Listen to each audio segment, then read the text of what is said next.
Characteristics of embedded system. So embedded system, as you know, it must be designed in such a way that it should fulfill various characteristics so that the user will get delightful, reliable, safe operation at the cheapest cost, that too in the very less space, very low power consumption, very low weight, and it should have a very decent look. There are number of features we want in a embedded system. It should be cheap, it should be very fast, it should be very sleek, it should be looking good. So number of things are expected of an embedded system. So what are the scientific characteristics of a embedded system, that we will first read out, and then we will discuss them one by one. So first is the processor power. It should have sufficient processor power. It should have sufficient memory also. It should have some operating system sufficient enough to operate that gadget. Then it should be reliable. It should always work properly. NRE cost is known as the non-recurring. Then unit cost, it should be cheaper, should have a small size, it should have very good power, it should perform very nicely, it should be flexible. Time to prototype we will see just now, time to market, these things we will just see. Correctness and safety, these are the 14 characteristics we have to see about any embedded system.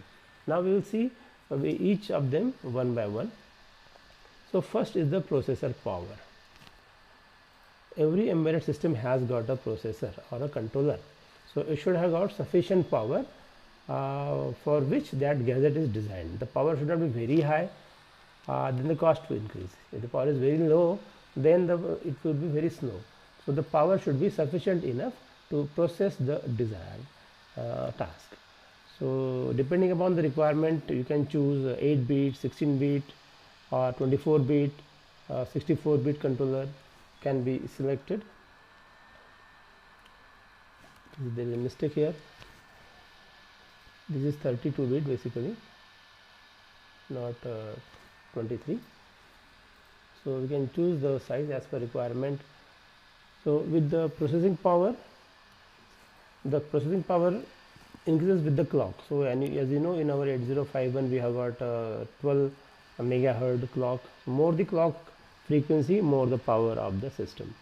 Sometimes various digital signal processing chips can also be used to enhance the audio video processing, which supports the main processor, and the speed can be increased. As you know, in case of our mobile phones, for audio video processing we have got various other processors.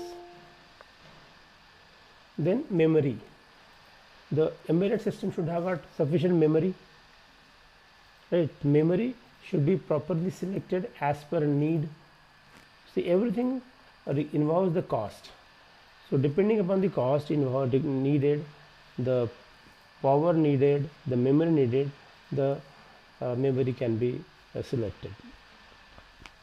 So different type of memories can be needed in embedded system depending upon the requirement. Sometimes RAM, ROM, EEPROM, some EEPROM, flash ROM, SD-RAM, or hard disk. Many type of memories may be needed. In small systems, very less type of memory is needed. In the big system, you may need even the hard disk and other type of RAMs. So depending upon the requirement, the memory is designed. The memory can be in the kilobyte or megabyte or gigabyte. So as per need, it can be selected. Then the next thing is the operating system. In every embedded system there must be some software. That firmware that is operating it is known as the operating system. Now you are aware about your handsets, smartphones. It has got Android, or in Apple you have got iOS. Different type of operating system can be there. Windows Phone 7, BlackBerry, Nokia has got some Ambien or Symbian. So different type of OS are there. So OS are needed, but it should not occupy big area of the memory, right? So operating system should be selected in such a way that the memory constraint should be kept in mind.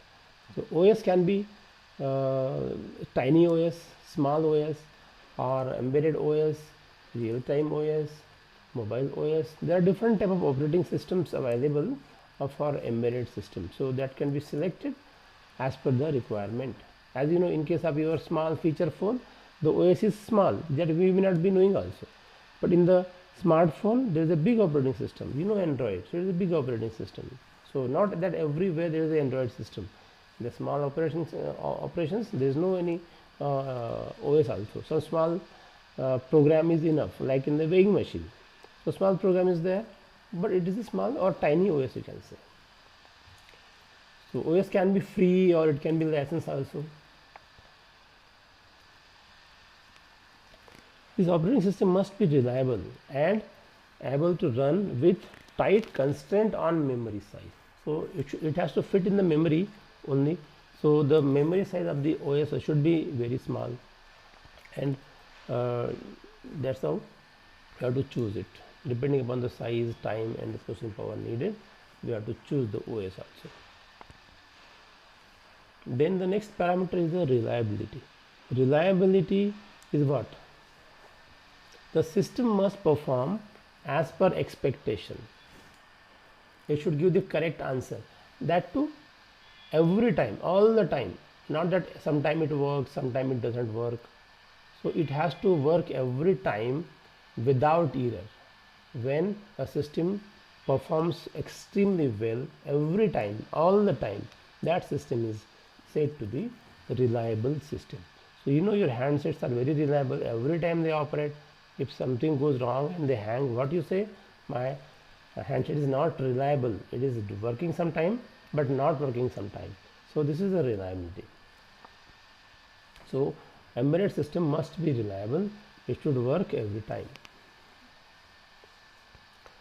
And sometimes if it doesn't perform properly, then it should have a capability to recover. If some error is there, then that system should be such that it should recover from the error. There should be some watchdog timers that will bring it back.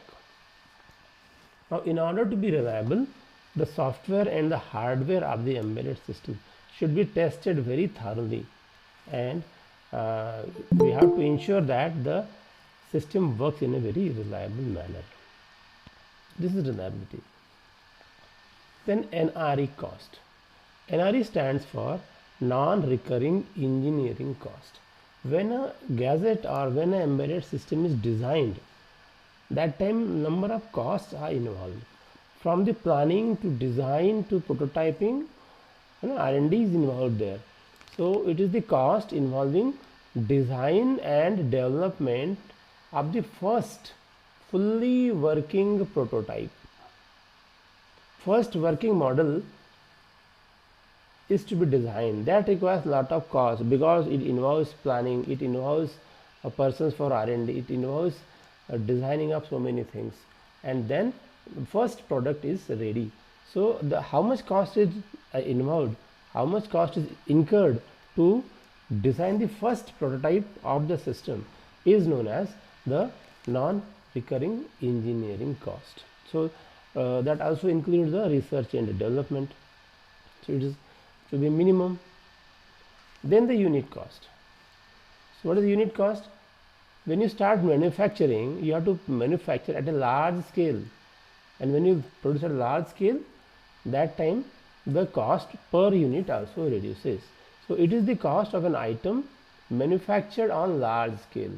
Now depending upon this cost, we have to sell in the market, and if the cost is cheaper, then the customer will purchase. So customer want everything fantastic but at the cheapest rate. So you have to see that the cost of the item does not increase, so that the customer will purchase it happily. And in order that, you have to reduce the cost of every part. So you have to choose a lesser memory, lesser cheaper processor, and all the components which would be cheaper. Your aim must be to reduce the unit cost. It will exclude the NRE cost. Whatever is the cost involved for the prototype part, engineering, that R&D part, that is not included here. That is another part. So I hope you got what is the NRE cost, what is the unit cost. Then size. size of the embedded system should be as small as possible so that it will occupy less space. You know, your laptop should be very handy. You have to carry it, so it should have what less size. It should be it should be able to go in the pocket, in the bag. Your mobile phone should be good enough, but it should be very small so that you can carry in the pocket. Right? It should be portable. It should not consume more power. So that's why the size of the gadget or the embedded system should always be less. Then next part is the flexibility. Flexibility is what? There should be some scope to modify the system and to make another advanced gadget, similar gadget with advanced feature. So though the embedded system is dedicated system, it is made for a single item, but it should have got some flexibility to modify the functionality without incurring more NRE cost.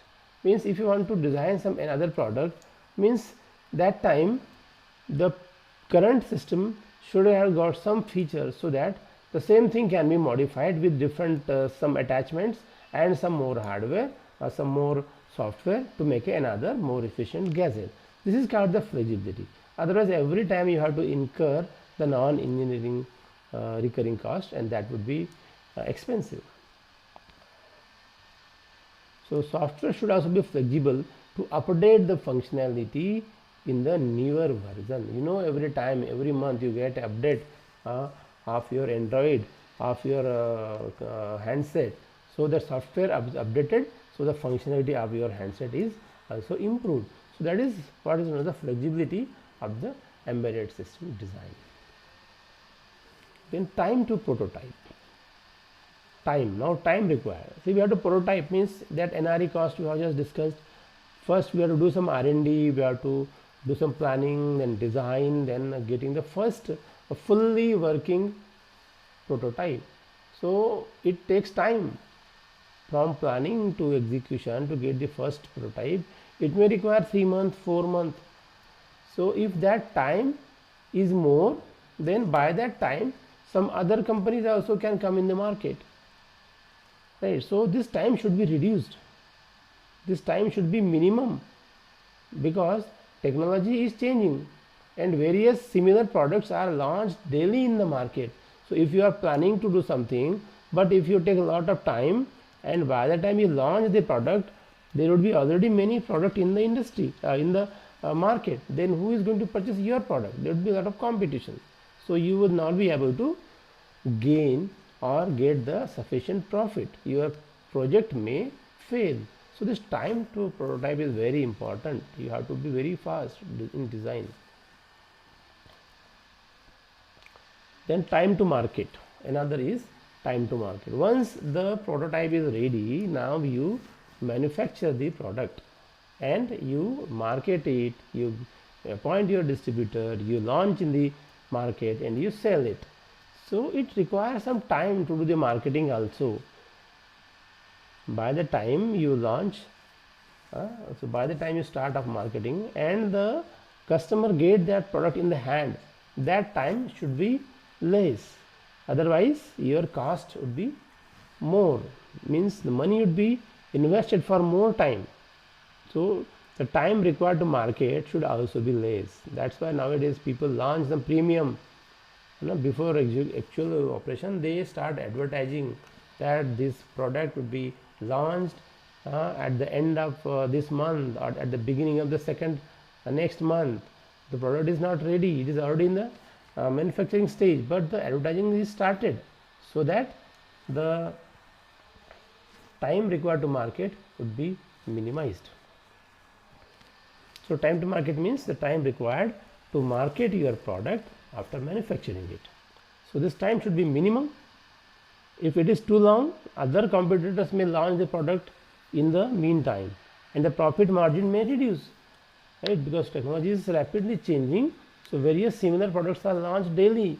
So if you do not market fast and start selling it, others will come there and start selling and your product will not be purchased and your product may be dumped and your company may incur losses. This is a big problem in the technology area, that the product is there, but without starting the marketing and other products come in the market, they are so good that your product may not be sold in the market and you may incur the losses. Now the next parameter is the maintainability. Maintainability is the issue in every product. There should be some provision to maintain the product in case of malfunction of the device, hardware or software. So the disassembly of the product, assembly options should be easily available. If the product is very tight and it is not possible to open it, then it is difficult to maintain it. Only we have to throw it away, right? In the compact system, what happens, you know, small embedded system like small thermometer and small toys and small handsets also sometimes, they are not repairable, they are beyond repairable, and you have to throw it away and purchase a new item.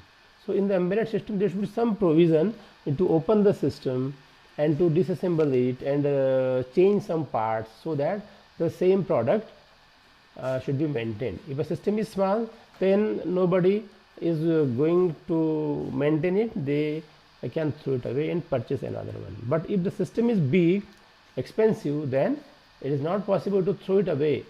So there should be some provision to maintain. That's why you see in the handset, also smartphone also, there are service centers and only they can maintain the products. So maintainability should be good, so that the customer can repair the item by going in the service center. Otherwise people will not purchase if there is no any service available for maintenance of the product. So sometimes the systems are use and throw. Now correctness, whatever system designed, it should work with the specified accuracy all the time. Every system is designed for some specific accuracy, and whatever is specific accuracy guaranteed, that device should always reproduce that accuracy all the time. That will make it a good product. If it is working sometime, not working sometime, then you know it is not reliable and people will not purchase it. So the system should always perform as per its specified accuracy. See, the accuracy can vary. If you take example of weighing machine, then weighing machine for grocery, weighing machine for measuring iron, and weighing machine for measuring the gold and diamond, they have got different accuracies. So their costs are different, their accuracies are different. So every embedded system will perform as per the specified accuracy all the time.